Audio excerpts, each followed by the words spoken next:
Hello everyone. So in this video we will be revising our fiscal functions. Fiscal functions में क्या पढ़ते हैं हम लोग गवर्नमेंट की रिस्पॉन्सिबिलिटीज को पढ़ते हैं कि गवर्नमेंट किस तरीके से इंटरवेन करती है सो दैट मार्केट में स्टेबिलिटी बनी रहे। गवर्नमेंट जो इंटरवेन करती है वो अपने इनकम एंड एक्सपेंडिचर के थ्रू, बजट के थ्रू उसमें इंटरवेंशंस करती है। अब यहाँ पर जो गवर्नमेंट इंटरवेंशंस होते हैं बेसिकली उसके 3 ऑब्जेक्टिव्स होते हैं कि इकोनॉमी में ग्रोथ हो, अनएम्प्लॉयमेंट ना हो, एम्प्लॉयमेंट ज्यादा से ज्यादा हो और प्राइसेस में स्टेबिलिटी बने रहे। तो मेन हम लोगों को ये जो गवर्नमेंट इंटरवेंशन होती है इसके ये 3 ऑब्जेक्टिव्स होते हैं। अब गवर्नमेंट कितना रोल प्ले करती है, गवर्नमेंट का इकोनॉमी में कितना इंटरवेंशन होता है, वो अलग अलग इकोनॉमिस्ट अलग अलग बात बोलते हैं। अगर हम क्लासिकल इकोनॉमिस्ट की बात करें, एडम स्मिथ वगैरह की बात करें, तो they believed in the free market mechanism. वो बोल चाहते थे कि मार्केट मैकेनिज्म फ्री हो। उनके अकॉर्डिंग ये था कि गवर्नमेंट इंटरवेंशन की रिक्वायरमेंट ही नहीं होती। इकोनॉमीज ऑटोमेटिकली अपने आप को एडजस्ट कर लेती है जब भी अंडर एम्प्लॉयमेंट या ओवर एम्प्लॉयमेंट की सिचुएशंस होती है, एडीएस में कभी भी इम्बैलेंसेस होते हैं, तो इकोनॉमी ऑटोमेटिकली अपने आप को एडजस्ट कर लेती है। बट मॉडर्न इकोनॉमिस्ट बोलते नहीं भैया, हम लोगों को गवर्नमेंट इंटरवेंशन की बहुत ज्यादा जरूरत है। स्पेशली 1930s में जो ग्रेट डिप्रेशन आया था उसके बाद में लोगों का पॉइंट ऑफ व्यू चेंज हो गया। तब कहा कि गवर्नमेंट इंटरवेंशन की बहुत ज्यादा जरूरत होती है। अगर कहीं कभी भी इकोनॉमी में अंडर एम्प्लॉयमेंट की सिचुएशन होती है तो इकोनॉमी ऑटोमेटिकली रिवाइव नहीं कर पाती। तो classical economist were view of the free market mechanism. Free market mechanism का क्या मतलब होता है? जहां मार्केट डिमांड एंड सप्लाई के फोर्सेस पे ऑटोमेटिकली प्राइसेस को डिसाइड करती है एंड ऑटोमेटिकली इकोनॉमी में एडजस्टमेंट्स लेकर आती है। उसको बोलते हैं फ्री मार्केट इकोनॉमी, जहाँ डिमांड एंड सप्लाई के फोर्सेस इंटरवेन करते हैं। गवर्नमेंट का इंटरवेंशन बहुत मिनिमम होता है। तो हमारे यहाँ 3 तरीके के इकोनॉमिक सिस्टम्स होते हैं। इधर it can be the market economic system, it can be the command economic system, it can be the mixed economic system. Market economic system में गवर्नमेंट का जो इंटरवेंशन होता है वो बहुत लिमिटेड होता है। प्री मार्केट्स यहाँ पर सारा प्ले करते हैं, डिमांड सप्लाई के फोर्सेस पे प्राइसेस डिटरमाइन होते हैं। That means here prevails the price mechanism.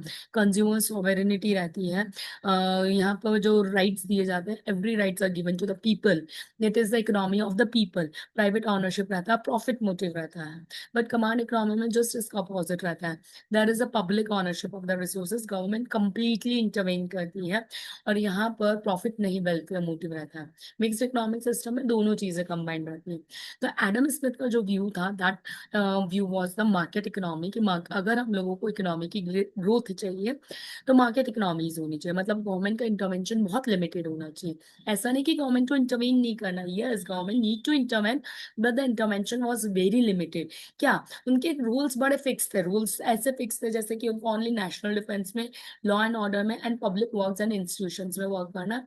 उसके अलावा गवर्नमेंट का कोई और इंटरवेंशन नहीं। बट मॉडर्न इकोनॉमिक्स बोलते नहीं भैया, गवर्नमेंट का इंटरवेंशन थोड़ा बढ़ाओ। तो गवर्नमेंट का जो इंटरवेंशन बढ़ा, गवर्नमेंट का जो रूल इंक्रीज हुआ है, that additional rule is known as a fiscal functions. Fiscal function तो इसको हम इकोनॉमिक फंक्शंस भी बोलते हैं, पब्लिक फाइनेंस फंक्शन भी बोल सकते हैं। So here, the most important thing in this chapter is the three-branch taxonomy, which is given by the Richard Musgrave in the year 1959. इस चैप्टर में कुछ important है, तो वो सबसे ज्यादा यही चीज important है, थ्री ब्रांच टैक्सोनॉमी। इसमें गवर्नमेंट के जो रोल्स होते हैं, गवर्नमेंट के जो फंक्शंस होते हैं, उनको 3 पार्ट्स में डिवाइड कर दिया। पहला है रिसोर्स अलोकेशन, दूसरा है इनकम रिडिस्ट्रीब्यूशन, तीसरा है stabilization function. So these 3 functions are very important, resource allocation, income redistribution and stabilization function. इन दोनों में से resource allocation and income redistribution हमारा माइक्रो इकोनॉमिक फंक्शन आता है and stabilization is the macro economic function. Resource allocation function क्या बोलता है कि हमारे पास में इकोनॉमी में बहुत लिमिटेड रिसोर्सेज है, बट वांट्स आर अनलिमिटेड। तो रिसोर्सेज को ऑप्टिमली यूटिलाइज करना चाहिए। ना ओवर प्रोडक्शन हो, ना अंडर प्रोडक्शन हो, ना ओवर कंजम्पशन होने चाहिए, ना अंडर कंजम्पशन होने चाहिए। जो चीज की जितनी रिक्वायरमेंट हो उतना प्रोडक्शन होना चाहिए और हर एक की जरूरत है जितनी पूरी हो सके उसके अकॉर्डिंग प्रोडक्शन होना चाहिए। तो इन एफिशिएंट प्रोडक्शन ना हो उसी को बोलते हैं resource allocation function. Market failures ना हो, that is included in the resource allocation function. Income redistribution function बोलता है कि इकोनॉमी में बहुत ज्यादा इनइक्वेलिटीज है, कुछ लोग बहुत ज्यादा अमीर है, कुछ बहुत ज्यादा गरीब है। तो इकोनॉमी में इक्वेलिटी किस तरीके से ला सकते हैं, that is the income redistribution. अमीरों उससे पैसा ले लो और उसको ले जाके गरीबों को दे दो। That is the income redistribution function to achieve the equitable distribution of income. Next one is the stabilization function. Economy में बिजनेस साइकिल चलती रहती है, अप्स एंड डाउन आते रहते हैं। तो यहाँ पर गवर्नमेंट चाहती है कि नहीं भैया, इकोनॉमी में स्टेबिलिटी बनी रहे, प्राइसेस ना तो बहुत ज्यादा अप जाए ना ही प्राइसेस बहुत ज्यादा डाउन जाए, क्योंकि दोनों ही सिचुएशंस इकोनॉमी के लिए अच्छी नहीं होती। Next one is the resource allocation function. होता क्या है? तो रिसोर्स अलोकेशन फंक्शन बोलता है कि हमारे जो फैक्टर्स ऑफ प्रोडक्शन है उनको हमें किस तरीके से अलोकेट करना है। अब अलोकेशन हमें पता है कि गवर्नमेंट अलोकेशंस भी होते हैं एंड प्राइवेट अलोकेशंस भी होते हैं, मार्केट बेस्ड अलोकेशंस भी होते हैं which is decided on the basis of demand and supply forces, और गवर्नमेंट भी अलोकेट करती है through its budget, through its income and expenditure policies. तो रिसोर्स अलोकेशन फंक्शन आपको बेसिकली दो क्वेश्चन का आंसर करता है कि what to produce and how much to produce. Resource allocation function basically क्या देखता है कि इकोनॉमी में मार्केट फेलियर्स की सिचुएशन नहीं होनी चाहिए। अगर मार्केट फेलियर्स है तो उसको किस तरीके से करेक्ट किया जाए। तो ये मार्केट फेलियर्स कब होता है, कैसे होता है, वैसे तो हम नेक्स्ट चैप्टर में इसको डिटेल में पढ़ेंगे, बट मार्केट फेलियर्स होता कब है? जब when there is imperfect competition, या फिर पब्लिक गुड्स के केस में जनरली मार्केट फेल होता है। मार्केट फेल होता है मतलब the economy is not able to produce the sufficient amount of goods which is required by the economy. Economy में जितनी डिमांड है उतना प्रोडक्शंस नहीं होंगे, या तो अंडर प्रोडक्शंस होंगे या ओवर प्रोडक्शंस होंगे, या फिर प्राइसेस को बहुत ही अनफेयरली चार्ज किया जाएगा। ये मार्केट फेलियर है। तो रिसोर्स एलोकेशन में गवर्नमेंट को इसी तरीके के इंटरवेंशंस लगाने हैं कि किस तरीके से ऑप्टिमम क्वांटिटीज का प्रोडक्शन हो, किस तरीके से हमारे जो लिमिटेड रिसोर्सेज है उनको हम कंप्लीटली एफिशिएंटली यूटिलाइज करें। That is the resource allocation. Externalities होती हैं, factor immobility, imperfect information inequalities की वजह से मार्केट फेलियर होता है। तो यहाँ पर गवर्नमेंट इंटरवेंशन की वजह से मार्केट फेलियर कैसे सुधर सकता है, इसकी कुछ एग्जांपल्स हैं। जैसे फैक्टर इमोबिलिटी एक तरीके का मार्केट फेलियर है। फैक्टर एक जगह से दूसरी जगह मूव नहीं हो सकता, इस कारण कई बार स्ट्रक्चरल अनएम्प्लॉयमेंट्स हो जाती है। तो गवर्नमेंट को किस तरीके से इन्वॉल्व करना है? स्ट्रक्चरल अनएम्प्लॉयमेंट होगा तो जो हमारे लिमिटेड रिसोर्सेज हैं उनको हम पूरा तरीके से यूटिलाइज नहीं कर रहे, जो ह्यूमन रिसोर्स है वो वेस्टेज हो रहे हैं। तो उसको गवर्नमेंट किस तरीके से इंटरवेन करती है? गवर्नमेंट ट्रेनिंग्स देती है, एजुकेशन प्रोवाइड करती है, और उसकी वजह से उनमें स्किल्स का डेवलपमेंट होता है and then they can resume their jobs. तो उसकी वजह से यहाँ पर मार्केट फेल होने से बच जाता है। और क्या होता है, जैसे पब्लिक गुड्स होते हैं, जैसे पार्क्स की बात करें या फिर रोड्स की बात कर रहे हैं, तो उन सिचुएशंस में मार्केट जनरली ऐसे गुड्स को प्रोड्यूस नहीं करती है because market works on the profit motive. तो here again the government intervenes कि किस तरीके से इसको एलोकेट किया जाए। So there are some few examples. आप लोगों के जो क्वेश्चन आते हैं वो किस तरीके से आते हैं? आपको एग्जाम में ज्यादातर क्वेश्चन एग्जाम्पल बेस्ड आएंगे। एग्जाम्पल बेस्ड आएंगे कि फॉर एग्जाम्पल सब्सिडीज दी गई है, तो सब्सिडीज जो दी गई है, is that the resource allocation function और द री इनकम रीडिस्ट्रीब्यूशन फंक्शन और इज द स्टेबिलाईजेशन फंक्शन? इस तरीके से आता है।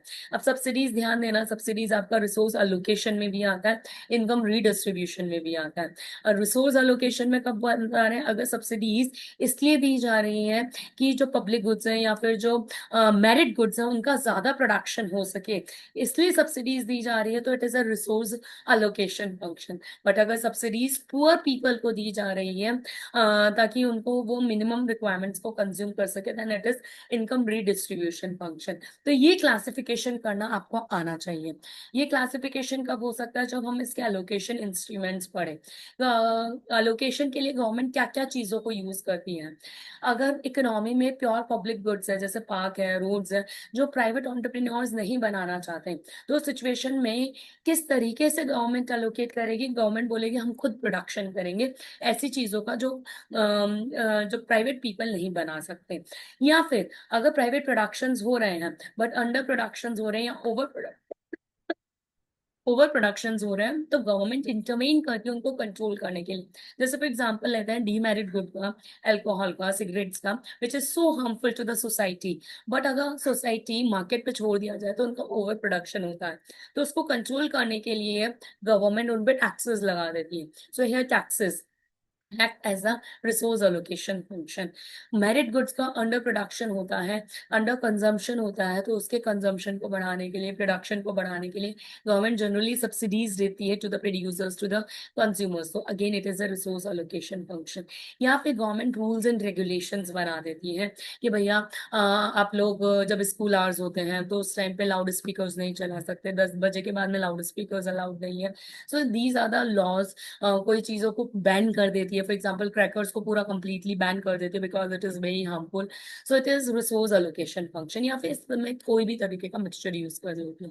बट कई बार ऐसा होता है कि गवर्नमेंट की इंटरवेंशन की वजह से यहाँ पे मार्केट और ज्यादा फेल हो जाता है, रिसोर्स प्रॉपर अलोकेशन की जगह मिस अलोकेशन हो जाते हैं, और उस सिचुएशन को बोलते हैं दैट इज द गवर्नमेंट का फेलियर। गवर्नमेंट का फेलियर की वजह से इकोनॉमी में वेलफेयर डिक्लाइन हो जाता है। जैसे फॉर एग्जांपल अगर गवर्नमेंट सब्सिडीज दे रही है, सब्सिडीज क्यों दे रही थी? ताकि प्रॉपर अलोकेशन हो। बट वहाँ अलोकेशन की जगह कई बार मिस अलोकेशन भी हो जाता है। कैसे? सब्सिडीज की वजह से आर्टिफिशियल प्राइसेस लो हो जाते हैं, and which acts as a barrier for the new forms to enter, और उसकी वजह से कंपटीशन खराब हो जाता है मार्केट में। तो एफिशिएंट अलोकेशन की जगह यहाँ पर रिसोर्स मिस अलोकेशन हो गया। फिर उसके बाद में जैसे टैक्सेस की बात करें, टैक्सेस से प्राइसेस राइज हो जाते हैं, और उसकी वजह से जो हार्ड वर्किंग पीपल होते हैं वो वर्क नहीं करना चाहते हैं। कई बार रिसोर्स एलोकेशन में गवर्नमेंट प्राइसेस को फिक्स कर देती है, मैक्सिमम प्राइसेस, मिनिमम प्राइसेस को फिक्स कर देते हैं, सीलिंग प्राइस, फ्लोर प्राइस। तो उसकी वजह से शॉर्टेज और सरप्लस की प्रॉब्लम्स आ जाती है। तो कई बार गवर्नमेंट के इंटरवेंशन की वजह से एफिशिएंट की जगह इनएफिशिएंट एलोकेशन भी हो जाते हैं, and that is known as a government failure. Next function is the income redistribution function, मतलब इनकम को रीडिस्ट्रीब्यूट करना, इक्विटेबल डिस्ट्रीब्यूशन बनाना इकोनॉमी में। जो बहुत ज्यादा अमीर है उस पर बहुत ज्यादा हाई टैक्सेस लगा देना। और यहाँ पर जो टूल्स यूटिलाइज होते हैं इनकम रीडिस्ट्रीब्यूशन के लिए, वो जनरली एक तो एक्सपेंडिचर साइड टूल है, और दूसरा रिवेन्यू साइड टूल है। रिवेन्यू साइड में गवर्नमेंट टैक्सेस यूज करती है, एक्सपेंडिचर साइड में गवर्नमेंट सब्सिडीज यूज करती है। Subsidies to the lower people group, subsidies जो पुअर लोग हैं उनको सब्सिडीज देने की वजह से इनकम रिडिस्ट्रीब्यूशन होगा। और जो टैक्सेस है, टैक्सेस में कौन सा टैक्स यहाँ लगाते हैं? जनरली चार्जेस है प्रोग्रेसिव टैक्सेशन। प्रोग्रेसिव टैक्सेशन मतलब आपकी इनकम बढ़ती जाएगी, आपका टैक्स का परसेंटेज भी बढ़ता जाएगा, that is a progressive taxation. उससे जो अमीर है उनसे टैक्सेस हम ज्यादा वसूल करेंगे, और फिर उससे गवर्नमेंट ज्यादा सब्सिडीज दे सकती है। So how it acts as income redistribution function, इस तरीके से इकोनॉमी में स्टेबिलिटी लेकर आती है। बट इसमें एक बड़ी प्रॉब्लम है, इससे इक्विटी तो आ जाती है लेकिन इकोनॉमी में एफिशिएंसी खराब हो जाती है। एफिशिएंसी कैसे खराब होगी?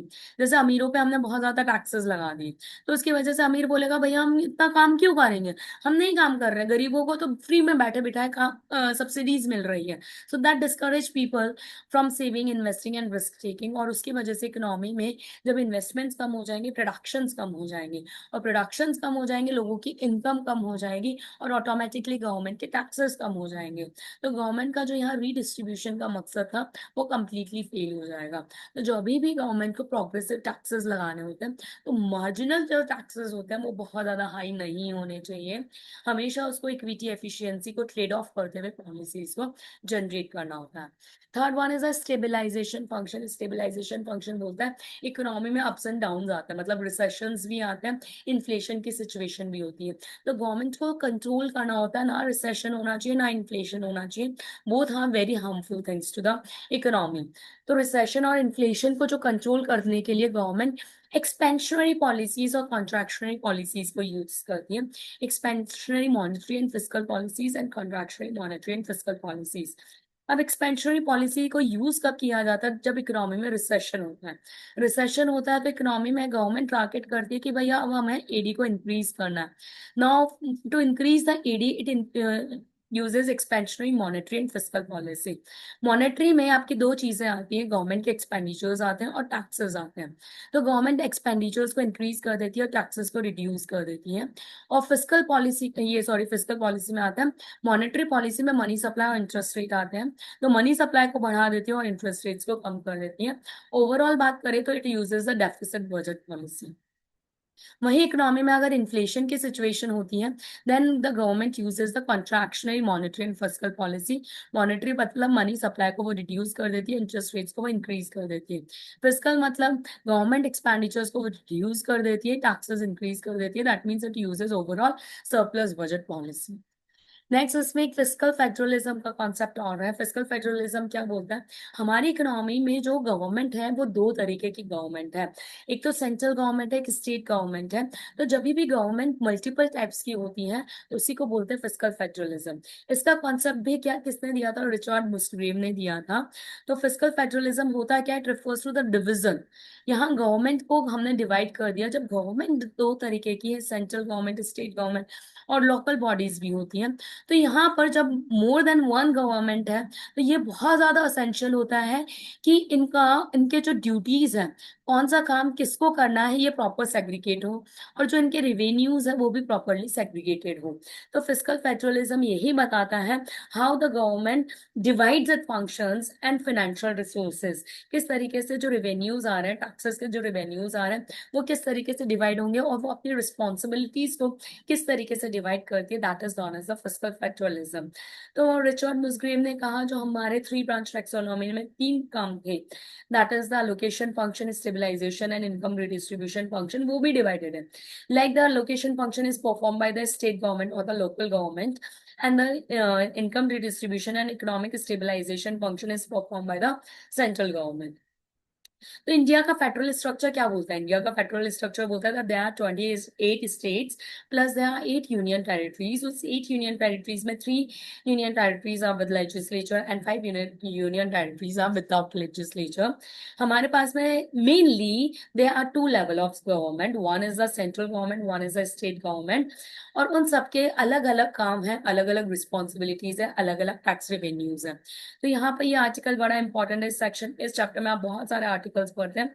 सारे आर्टिकल्स इंपॉर्टेंट नहीं है, बट कुछ articles yes you have to remember. Like article 246 is really important. Article 246 किस रिगार्ड में है, ये है आपकी जो कॉन्स्टिट्यूशन में, कॉन्स्टिट्यूशन ने दोनों सरकार को कुछ कुछ काम डिवाइड कर रखे हैं। So it divides the power of the central and state government. तो आर्टिकल 246 में बेसिकली हमारे पास में तीन लिस्ट है, union list, state list, concurrent list. This is list number 1, this is list number 2, this is list number 3। Union list वो सारे items को इंक्लूड करता है जिसमें जो भी अधिकार है वो सेंट्रल गवर्नमेंट का अधिकार है। जो भी कंट्रोल किया जाएगा that will B control through the parliament. So it contains all the items on which union parliament alone can legislate. State list में वो सारी चीजें हैं, वो सारे पावर्स है, वो सारी रिस्पॉन्सिबिलिटीज है जो स्टेट का पावर है। कॉन्करेंट में दोनों, ऐसे कोई भी जो चीजें हैं जो दोनों सरकार के पास है, दोनों वो परफॉर्म करनी है एक साथ में, that is included in the concurrent list. तो यहाँ टैक्सेशन की पावर्स को भी डिवाइड करें तो यहाँ पर कुछ टैक्सेस है जो कंप्लीटली सेंट्रल गवर्नमेंट को जाते हैं, जैसे कि income tax, except for the agricultural income. Agricultural income पे जो टैक्स है वो स्टेट गवर्नमेंट को जाता है। एक्साइज, ज्यादातर एक्साइज सेंट्रल गवर्नमेंट के पास जाती है। कुछ ही प्रोडक्ट्स पे, तीन चार प्रोडक्ट्स है उस पे जो एक्साइज होती है वो स्टेट गवर्नमेंट के पास जाती है। Custom is the entirely revenue of the central government. GST हमारे दोनों सरकार के पास जाती है, जीएसटी सेंट्रल के पास भी जाती है और स्टेट के पास भी जाती है। Then corporate profit taxes is the entire revenue of the central government. You have to remember this. ये बेसिक नॉलेज की वजह से भी आप लोगों के लिए बहुत ज्यादा इंपॉर्टेंट हो जाता है। Then state government collects the revenue on the agricultural income, land, electricity, vehicle and state GST।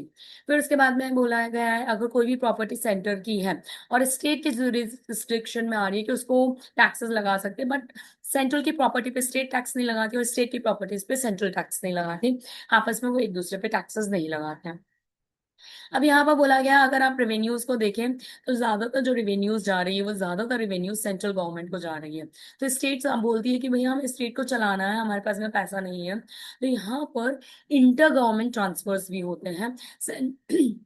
Central government अपने फाइनेंशियल रिसोर्सेज को स्टेट गवर्नमेंट को ट्रांसफर करती है और ये सारे प्रोविजंस हमारे अलग अलग आर्टिकल्स में मेंशन्ड है। उसमें article 280 again very important, article 280 define करता है फाइनेंस कमीशन का एस्टैब्लिशमेंट।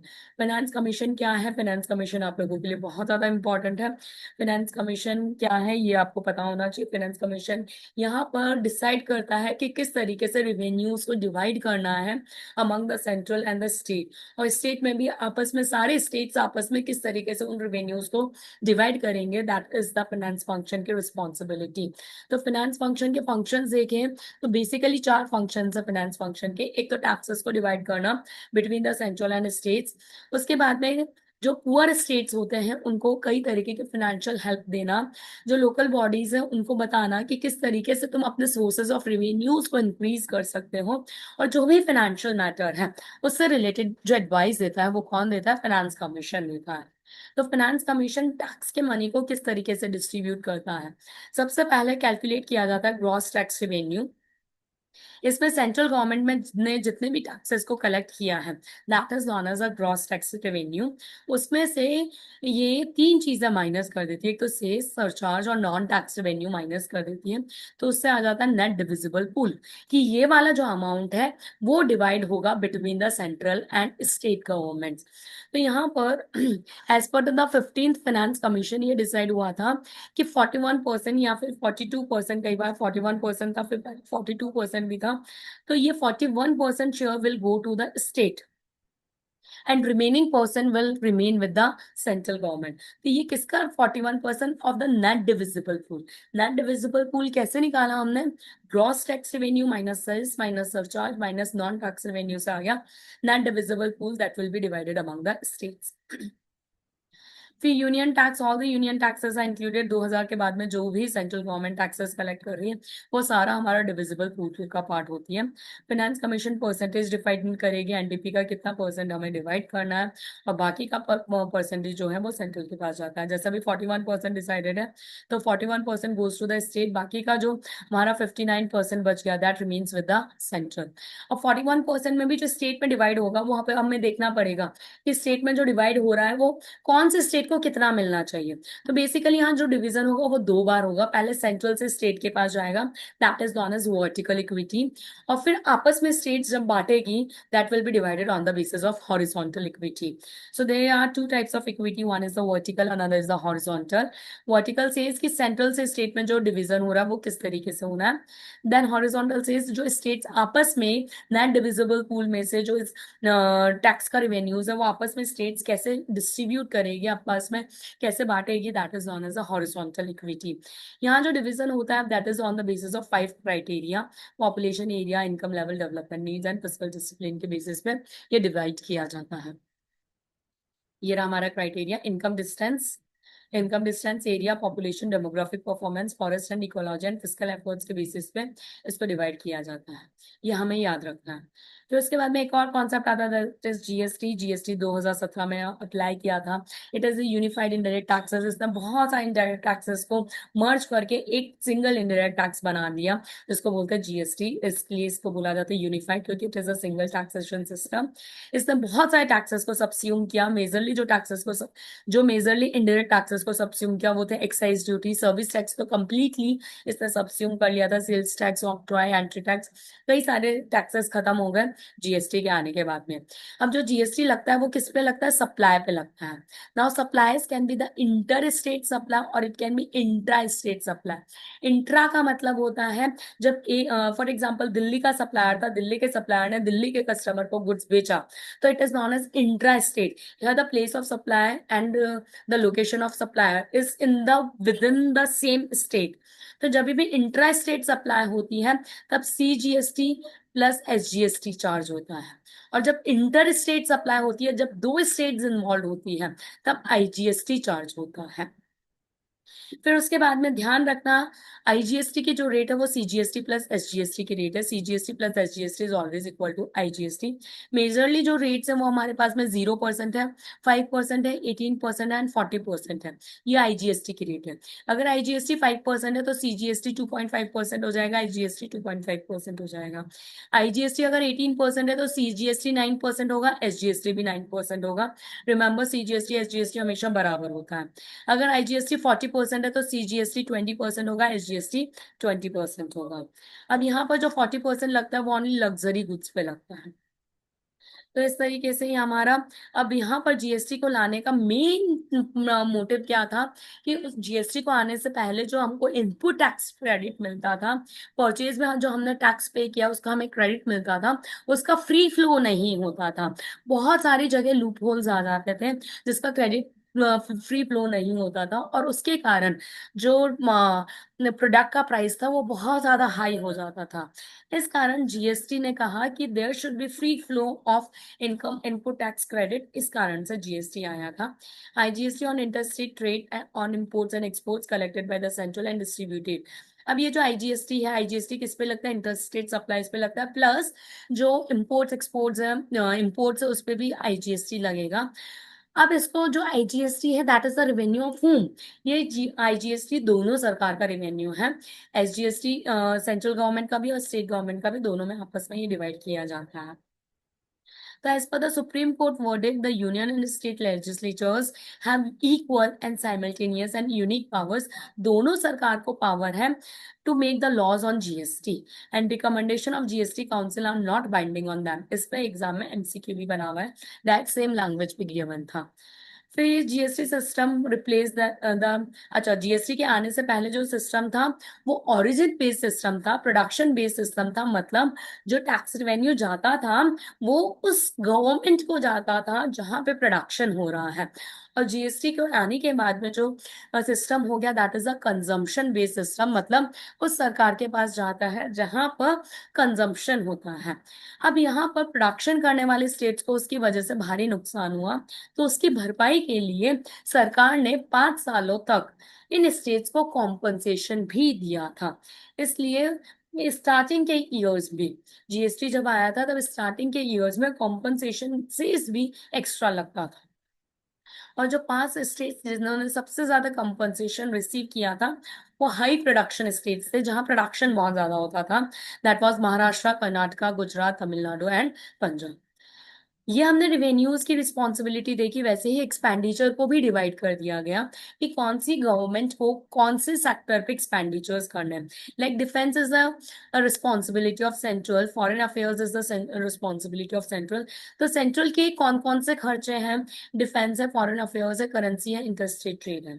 सिमिलरली स्टेट के जो खर्चे हैं वो भी डिवाइडेड है। एग्रीकल्चर की जो रिस्पॉन्सिबिलिटी है वो स्टेट की है, health, education, police state roads.